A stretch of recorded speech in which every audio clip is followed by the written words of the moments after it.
esengo etondinga omotema pona yebi bozali ebele liboso ya baposte téléviseur na bino pona kolanda émission tolobela mboka Congo na yango bandeko balandi émission tolobela mboka Congo na pesi bino mbote esika nyonso ezwami bino pe etika ete kimia nzambe tata ingela o mabota mabino.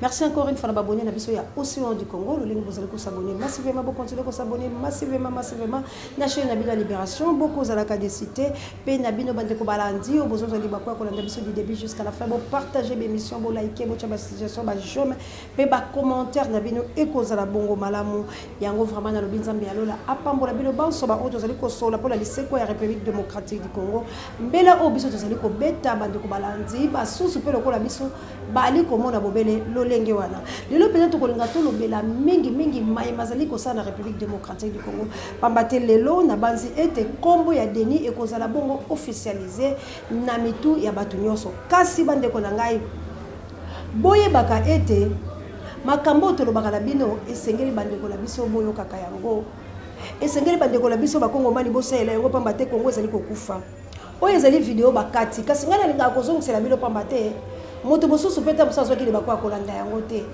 nali kozongisa yango ezali bongo mona moso alekaki pa Israël motombo botala bino moko malobani ya lobaki est-ce que malobala biso tolobaka yango te bandeko langa est-ce que lolenge ya malobo ya bimisi pona kotala saite Congo ya lipasi bandeko bangai pela kotiela bino audio mususu oyo bino bokolanda bandeko langai audio wana ezali ya 1950 mais basali yango lisusu ezalaki lisukulu ya moto oyo bandaye kolobala tina ya colonisation ndeko langai soko ozala bowumbu ndeko langai ezali bafingi yo pambate kozala bowumbu ezali eloko ya pasi pe ya soni ezali humiliation Congo tina 21e siècle toza kaka na kati ya colonie bandeko langa quel insulte pour la bandeko langa ba kongomani quel insulte pour la biso moko ba congolais na 21e siècle mboka ngo bazali kaka ko téléguider yango ko télécommander yango toza lokola ba pio toza ko kosala effort ya biso moko te to bima pe bandeko ba komona ngo normal oyo ezali esiko to analysaka ensemble l'émission la biso to lobela mboka Congo ezali esika oyo to conscientisaka tout ça la éveil patriotique tout ça ko sensibiliser bandeko langai tout ça le kolongola moto la bolema po ete moto ayeba tina elikambola yeba kata tina na yango ndeko langa tango to kokele ko sambela na basambo yo lobi nzambe moto na bato bakosalanga mabe nzambe renverser banguna nanga est-ce que na kati na oso zwa mbako ya koboya kozala mombu ndengolanga ososo mbako ya kotelema koloba ete na boyi molimo mwangai mekangama na bato mosusu basalela yango ndekolangai kozala na bombu ndekolanga okotikala kobima te na ndako no moko kokombola te kaka fo bapesa yo makro okombola bandeko na ngai nazongisi mwana mwasi oyo boyoka ye na makambo alobaki est-ce que bakongomani mobilisation ou sensibilisation ekokomela bino te po tosala quelque chose toyokana no mwanda mona ye wana ebongo tozonga si makambo ya l'impuissant na tango alternance auto koti nango auto bengi pacifique ezali te que Kabila a décidé ou quoi non. C'est tout un combat, toute une pression qui est venue de partout qui a fait que Kabila a cédé. Et aujourd'hui, Félix a eu pouvoir. Mais Félix a eu pouvoir dans la condition nini. Na émission ndako on a placé banda qui depuis le 1er juillet 1985. Et zandako eza ko kufa. Ba changer toiture té, ba changer fenêtre té, ba refaisa ba travaux té, même peinture à pamba ba salaté. Donc et comment kaka ko rafistolé mboka bibamba tout ça ka bibamba mi connaît ce tozo bamba. Donc on ne peut pas construire un pays lorsque vous n'avez eu que la politique qui fait tambola na économie. Or ceux qui ont tali mboka na biso banda to banda il y a pas un programme économique qui ko relancer mboka pour kende liboso industrie mboka malonga ezalité. Pourquoi? Parce que état d'esprit nous expliquer l'autre bota manango ezali là ba pesi biso pouvoir ba pesi biso ka politique pour tout ça ka makelele c'est du tonneau vide tout ça tonneau vide oya ya lobby oya ya sali oya donc comme un spectacle pour un peuple qui est en train de souffrir. Alors pour nanga victoire ezali nini le fait que Félix Azui Bokondilelo to comprendre que bateau baza na FCC ba sosoli makambo nous expliquer bango ba s'instituer en comment dire en ce système là. Donc, comme il y a un partage à gâteau, donc pour nous comprendre que le Congo est un gâteau, il faut tout lier. Tolia. Donc, la colonie continue à travers nos propres dirigeants. Les Congolais doivent le comprendre. Il ne faut pas rêver que le Congolais Félix Tshisekedi a eu au Konzilelo, économie Kotambo, la Tokolia bien Tokosabwe, ezali facilité. Ce que moi je peux dire, Nabokonza Félix, et là, comme Makasi Félix fait ça là, à Luka comprendre, ce que, Bissot partenaire, M. sur le christianisme, donc sur l'homme nouveau, la nouvelle naissance. Nous devons aller vers une nouvelle naissance pour le Congo. C'est ça le secret. Ce que je te dis là, Bokangango, tant que Bissomoro t'aura déclaré une nouvelle naissance réelle pour le Congo, en ayant des lois qui sont faites sur mesure par rapport à nous, par rapport à notre histoire, par rapport à notre environnement, par rapport à nos besoins, par rapport à notre tradition, il n'y a rien qui va se passer.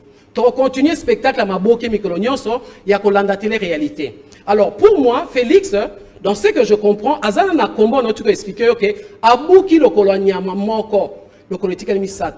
Alors moi je ne comprends pas que les autres opposants discuter alors que nous connaissons la réalité, le pays est pris en otage. Ça dit n'importe qui pouvait arriver là-bas. Je l'avais dit. Même problème. Exactement, je l'avais dit. On avait mis sur le on allait à campagne. Qui que ce soit, même moi Marie-Josée, j'arrivais au pouvoir, j'allais me retrouver dans la même situation parce que tous en cas il y a problème le pays est totalement pris en otage d'abord par parents contrôler et puis un groupe à Siko, ils ont pouvoir pendant 18 ans, Bango peut pas prendre en otage. Donc, tout ça, on a deux groupes de pression. On a autre temps. Ndeko nanga da panzi bolandi. Toloba yango uta kala kala ba pesa biso bobele politiko économie bakanga. Ndeko nanga toza liberté. Moto ala kama boko mibale. Makolo mibale. Miso mibale. Maluso azolo mibale. Monoko na mino na lolemo. Bachepe mato mibale. Kasi yo bapesi yo moko ndeko yo koloba malamu kotambola malamu. Oza sa tonge bia uti bande koloba. Papa te soki bakangi yo boye. Yo tikali moto moko kotambola mboka ni. Okoleka na bato so kokima yo.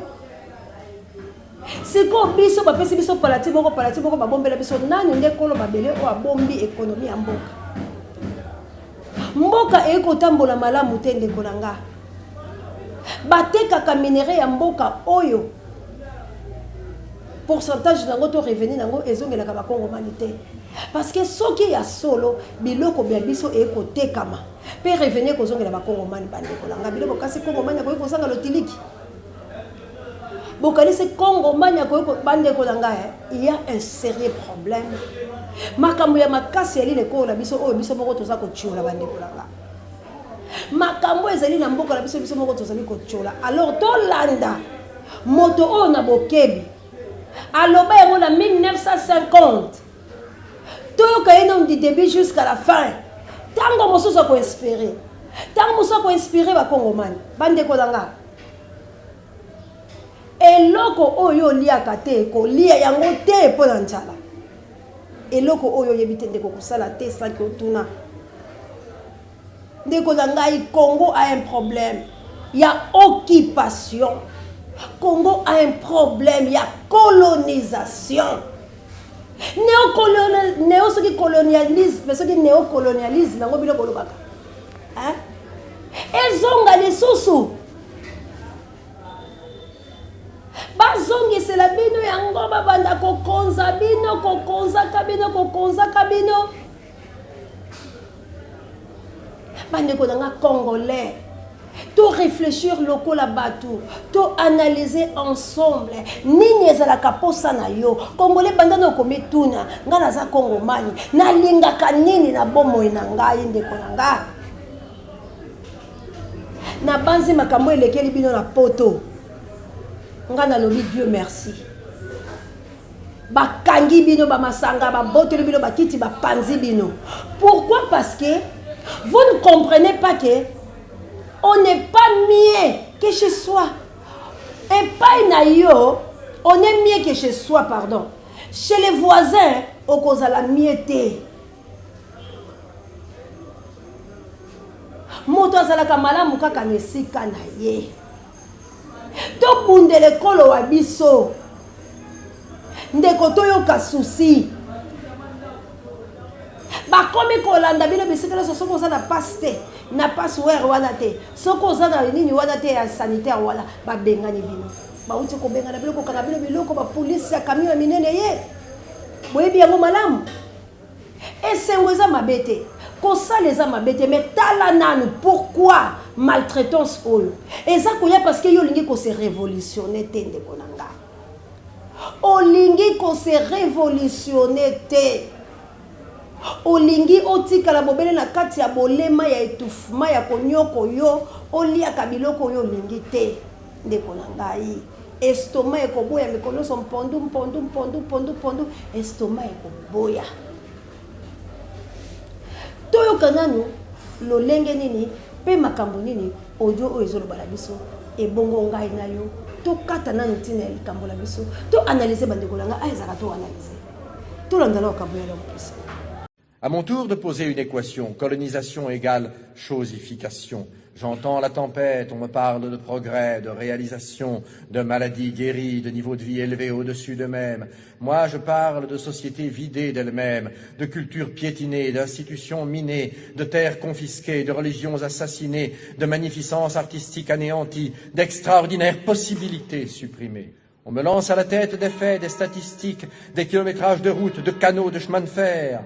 Je parle de millions d'hommes arrachés à leur Dieu, à leur terre, à leurs habitudes, à leur vie, à la danse, à la sagesse. Je parle de millions d'hommes à qui l'on a inculqué savamment la peur, le complexe d'infériorité, le tremblement, l'agenouillement, le désespoir, le larbinisme. On m'en donne plein la vue de tonnages de coton ou de cacao exportés, d'hectares d'oliviers ou de vignes plantées. Moi, je parle d'économie naturelle, d'économie harmonieuse et viable, d'économie à la mesure de l'homme indigène, désorganisée, de culture vivrière détruite, de sous-alimentation installée, de développement agricole orienté selon le seul bénéfice des métropoles, de rafles de produits, de rafles de matières premières.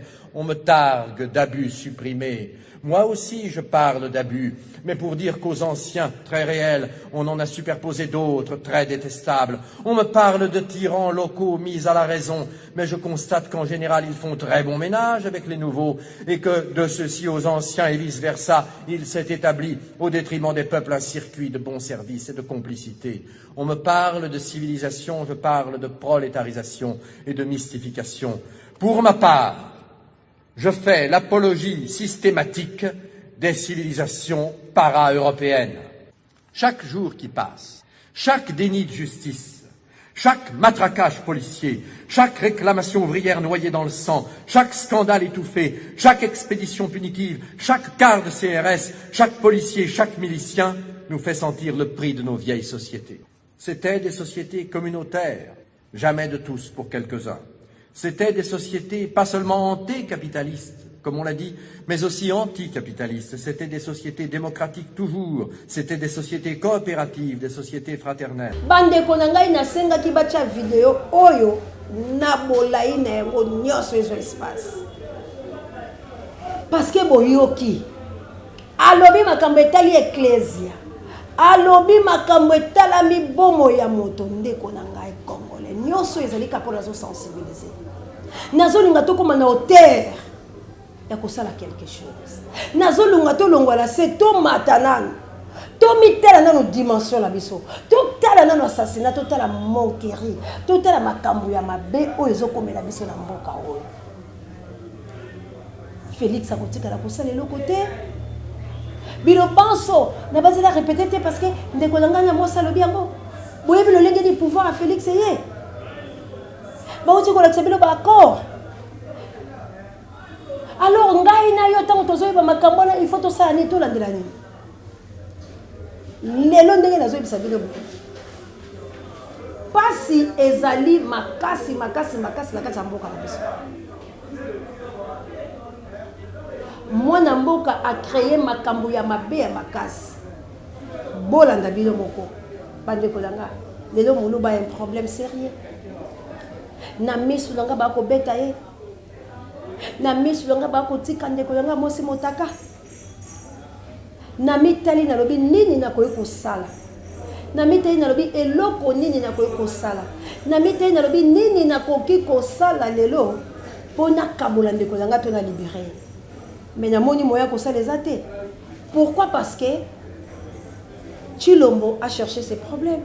Moulouba nyo sauté, azolia la Félix. Moulouba nyo sauté Azana Félix. Moulouba nyo sauté Azo Vivana Félix. Moulouba nyo sauté Azo Sala Soki Lolengeni. Mais regardez, parce que les Congolais qui kanda, bazo c'est le bango makamnanko et bango sko balobi chasse au baluba. Maman oyo pe lelo loko na ya moni bato ba ko le kala bango na wenze ba ko teka ba ko sama kamna bango ba ko yemba ba ko saba dibala bango ya e kokota lo ba tutu mi lelo. Dans la guerre civile entre nous OK souci la bise sa bangote. Nous ne voulons pas séparation avec le baluba parce que biso le baluba toza famille, toza batu moko. Toza ba Congomani, mais dès qu'on a biso Félix, c'est qu'on détruit biso jusqu'à la poule pinière. Azongi c'est biso la bombu. Azongi c'est biso la pasi. Tozongi les sous na kacha minyoko. Koli elle était l'autre qui était même pas nyonso ya Congo et zongi le kolo mona mobali ya ko la course au pouvoir. Alors le kolo balobaka moluba ko sote tika biso baloba to ke ko sote. Lelo e botali ndenge ba ko tutuma mama wana. Boye bisanga ndenge ba ko kata e ba ko tike bila mama taka. Ta musu mama ko bukala. Ta musu mama ko sey eloko ni. C'est ko nani aluki bakambo. Ce n'est pas Félix bande ko na ngai. Les balou ba bo prendre conscience. Souffrance oublie pour zo mona yango. Botika quand les gens baza ko réfléchir tout bino bolinga boka ba ko monako. Bino bolinga ka boko maneti boko misaba peuple congolais lokola bino nde parti au pouvoir bolobi tu loup bezali langue ya mouvance. Mais beaucoup kufa regardez de la bino. Alors quand on est côté le bakongo mali quand on est comme ma casse le bakongo mali que au côté na muluba bétail. Alors na muluba musoso alimine Félix. Na muluba musoso se perdre makambo Félix en salate. Mais tala maman na ko ina mbeba. Tala la batu ba hôtel paye ba bête parce que bande ko soni sa muninga na ye ya moi si po azole la lobi passe leki. Tango muninga solo ba ya lingala kisabiso ke Chiluba ezali langue présidentielle tale loko basali akatane bilamba azui malédiction oya bimaki na moté alors boyende bolingi biso to vivre la bande ko la biso Félix change ta façon parce que tele loko solo la Congo c'est comme mon pépé oyo ndenge keboy tango ekomata ekomiti epana yo oyebe loko nyeko komela bino pourquoi okoye kotika te tango yo zokokate bino pe ba conseiller boale bandoki yo boale bato solo boyeka kotonga boyeka ko puiser le ko bozeka ba chepulaire boyeka miyibi mais est-ce que boko kaka te ko pesa ndeko la bilo conseil te que loko azo créer bande ko la bilo miso ba ko souffrir ko nango bande ko nangai bino moko bozomona wana esalami wana da chango ezali pasi pe mawa alors baluba nyeso bana problème te meto ko kota te. Parce que présence à Moulouba, bino bolobi Chiluba boko musamo langue présidentielle, bolobi Chiluba comme aboy. Alors tu as la source quoi baluba ndenge bobano zolanzela. Alors bon c'est méfier parce que les abino nyo sauté. Mais tellement que poso la bino est comme traître. Tellement qu'à cause la Moulouba comme le quoi Satan parce que bino moko pe bonimbo mi pesa bongo. Tala bino ko to bombeli bino. Tala bi botu ezo c'est la bino lanzela. Tala lo lenge ba mbango bo bana kokima. Tala lo lenge ya fimbu obo bana kolia alors kaka soki boza mayele bobima na croquis wana parce que ezo sala bino le côté biso to ali ebele bino wali mike to kabonate to sala bon moko po te to bunda parce que biso na bino so to bito simba na nzoto biso to kobeta ka bino po boza ebele te alors bon tike loko ya kokotela mutu aye ko boma ba congolais bino bolingi bokotela parce que quand oza muluba ndekolanga est-ce que yo ozolia kana so bola baluba bozo souffrir bilongo komi bampaka. Pourquoi vous avez fait ce bongo? Bande konanga. Na ki to analyser ba fait on a possible. Vous allez toujours brancher pambate ezu zakoya. Kunande to sasaka to lobaka mais awa to yaka poto analyser to exposer matière. C'est quoi biso la bilo to loba. Est-ce que boende to kotambola? Yo kalisi baluba mususu. Non, ce n'est pas bien. Alors, tu boy tribal, tu boy division, parce que tous ceux qui veulent la libération, nous ne voulons pas que les gens la haine. Il y a des gens qui sont suppliés, les gens qui souffrir le Congolais. Boya tous les gens qui ont Félix. Si vous avez la poste à la libération, c'est Namboka, parce que Mboka la Bilobongete, Boza Nanzala, Masango Ezate, tuerie, Namboka la Bilo, Bazo Bomba, Bino le Koyoko Moussous. Bino Moko la Bilo Moko la Posa Koyoka la Té, Bitumbe comme sous Makas. Finalement, boya to bunda, poto yeba kosunga Congo, to pesa Congo juste ba valeur nango. Na ande la souci bande ko langai. Biso ne soto zala ensemble ko na ko bunda. Bilo moko bomoni. Pe boyoki nini bato balobi. Wana ezali mateya oyo biso la bilo seigneur to simba la liboko. To revendiquer ba droit. Merci encore une fois la Kabuya l'homme puissant d'échange par l'équipe qui gagne. Merci à notre coordonnateur d'Acosta Mondele El Campo. Merci à Pape Joy, directeur recherche stratégique et pourquoi pas ça mon cause para Bemiso Bangai. Merci Nadali Dabayoko et Esongwete la Kanko la bomeka yoko le Fokuta ko kala mbelongo. Merci Merci encore une fois qu'il a, mais plus c'est 49, Bokile le Condé Femme Pekato. Merci na Juka Emen Influence. Merci na Maman Célestine, Maman Vava, Anita Babe, il faut que moto. Merci na Bilonio, so Obolinga Kabiso Penza de loi, de près, et puis bien votre temps. Merci na Dekolanga Gaspard, na plus 32. Vraiment que Dieu vous bénisse. Et comme il n'a pas Zambé, Azong, Saïbélé, Pambate, Bolingo Nabino, Néanmoins, ça la force, Nabiso. Merci, Nabino Batouza, la Australie, 2 heures Botuna, la maman Elisabeth Botuna, Papa Langage 3 dans les Bota Mobimba. Merci, Nabino Nyo, ça va dire quoi Est, la zone de Taïwan, les yeux, Pambate, Awezali, Sikoto, Analysaka, na Pesa Kaka, ma branche, Peto Kozongela, Kalate, 15 minutes, Kozonga pour Anita, la Moki, Mama Jawa, Assalamu alaikum, Naba Miselema, Mama Jawa, le Bitozongela, Kalate, Bokozwa Maïbis, Yamalamu, Yakitoko, Oyo Peto, ça va préparatif dans la directive. Vous n'avez le Congo et autant dans la Micro-Misali Koya. Cassez vous à la toujours branché, scotché, Pambate, Océan, Azos à la tournoi, Mikolo et Zalikoya, Bozala, Nakoem Sabino, le Lengue Koleka, Pelo Lengue, Tokosai la Makambango, Matondo, Ingetarabana Vuluzi. Partout vous êtes tous à l'ensemble, tout le monde est l'école Wabiso, école Oe Koufi, école Oe Kei. Pétos soit indépendance, il y a solo. Oh, bah, ça qui précoce. C'est quand soit vraie indépendance pour être tout congolais habika malam. Ndeko nangai passe ezali ya solo. Moi ko toka o manka lotiliki. Mais na mikangi pour ka kangala peso makambo on. Papier mouchoir ezalité. Mais tondimi faut toka parce que c'est notre nation. Ya ngai na to sala effort. Pour battre musu basaka na bisote. To sala effort ya chilongwa longwa. Chilomba kende. Pour être passé à moi et combattre. Pourtant, il y a un moto, il y a un système, il y a un achevé. Alors, on a libéré un peu de la mission, peut-être comme c'est un meilleur, c'est bénéficiaire. Merci encore une fois la million sur Inge Trabal en France. On est ensemble. Merci la maman Pinga. Na mon quitte naïe Florence et Matondo Mido ba pour amener Angola no bondi aboteur de bonheur c'est la émission comme la bino aboule padra vraiment tous ana ilongo kana langa vraiment les États-Unis d'Amérique mana donc njala langa nzamba batela bino équipé pour la tebino tout auto za pour la Congo to bonda makambo oyo bande ko yanga baloba besoin conscience et cause la malamu bye.